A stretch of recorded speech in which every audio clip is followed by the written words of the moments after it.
درباریان وغیره هغه ټول هم ورسره ناست وو، کوم وزیران وغیرې وو.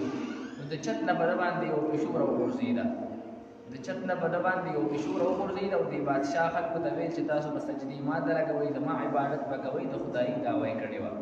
او خلک هم ورسره په دې باندې متفق وو، ډېر خلک یې ملګري وو، خلکو به یې عبادت کو، ده ته به یې سجدې لګولې.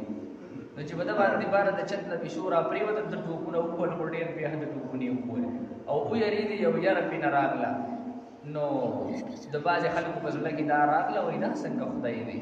که چېرته دا خدای وي نو په ده باندې به د پیشو نه دومره یره ولې راتله، چې خدای د پیشو نه یېرېږي نو هغه به څه خدای وي بیا. نو بهرحال یو ځوان راپاڅېد د دې مجمع او د دې ډلې نه او د یو ونې لاندې ځان ته یوازې کېناسته. ورپسې یو بل راپاڅېد، ورپسې بل راپاڅېد، تقریبا 7 کسانو ته یا 6 کسانو ته تعداد ورسېد. 6 یا 7 کسان شول، دوی د یو ونې لاندې کېناستل. خو لیکن یو د بل نه تپوس نه کوي چې یاره ته ولې راغلی دلته، هلته میله ده او ته ولې دلته جدا ناست دي. په دې وجه باندې د یارې د وجې نه د یو بل نه تپوس نه کو، هسې نه وایي چې تراکمیانس کې جاسوس موجود وي او زمونږ د حالاتو خبر واخلي او هلته بادشاه ته لړ شي او هغه ته ووایي چې یاره دا خو ستا نه غیر دی. اخر پکې یو همت وکړو، دی ته ویل که تاسو ولې دلته جدا یوازې ناست یې، هلته میله لګېدلې ده او بادشاه سره خلک چې دی نو په څه کې مشغوله دی او تاسو دلته یوازې ځان ته ناست یئ. نو دی یو ورته وایي چې یاره زه خو دا بادشاه خدای نه منم او زه د عبادت لایق یو الله جل جلاله منم او دا فطري موحدینو او دا دی چې څه کوي د ما د دی نه نفرت دی.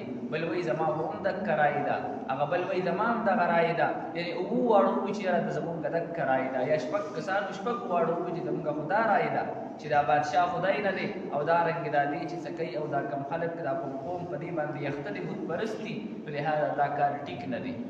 انو دوی چې دی نو ځان ته یو جماعت جوړ کړو، مسجد، په هغې کې به دوی د الله جل جلاله عبادت کو، مونځ به یې کو د هغه وخت چې کوم وو او د بادشاه او دارنګې د هغه د دین نه چې دی نو غیر وو.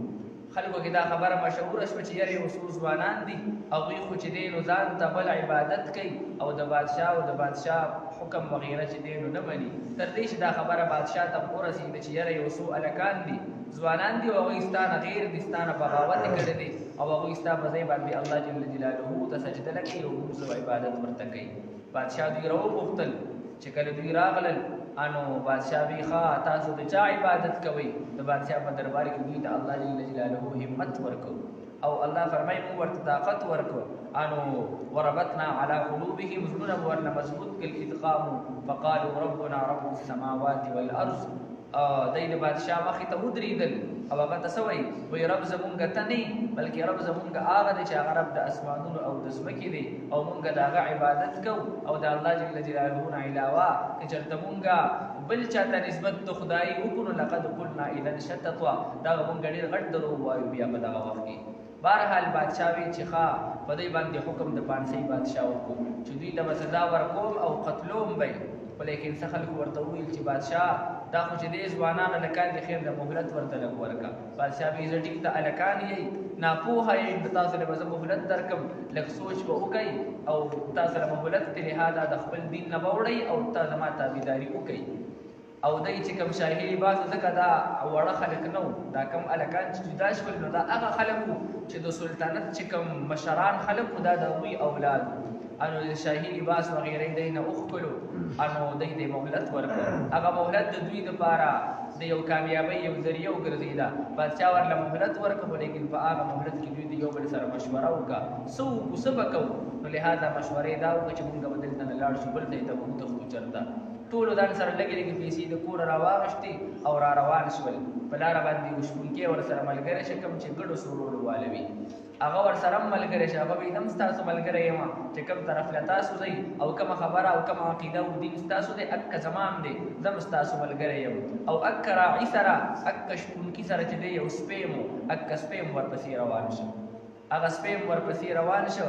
انو دوی د هغه سپي د واپس کولو کوشش وکړو. هغه سپي ته یې ووایي چې واپس شه، خو لیکن سپی واپس نه تله. او بعض علما وایي چې هغه الله ګویا که ورته، هغه ته الله د ویلو طاقت ورکړو. اکه سپی ورته وایي چې زه به ستاسو خادي یم، زه به ستاسو چې دی حفاظت کوم، څوکۍ به ستاسو کومه. اکه سپی ورسره چې دی روان شي د ډیر زیات مزل په یدل باندې وکړ اخر ستړي شول چې ستړي شول نو په یو غار کې د آرام د پاره چې یاره لغونتي دمه وکړو د آرام د پاره یو غار ته دی ورننوتل په هغې کې پناه واغسته چې کله غار ته ورننوتل او پرېوتل الله جل جلاله پې نه خوب راوسته خوب پې الله جل جلاله راوسته او هلته الله جل جلاله اوده کړل په هغې غار کې څومره وخت دی اوده نو دی تقریبا د یو شمسی کال دی یو قمری کال دی د شمسی کال په لحاظ سره کم چې نور سره تعلق ساتي د هغې کال په حساب باندې 300 کاله اوده او د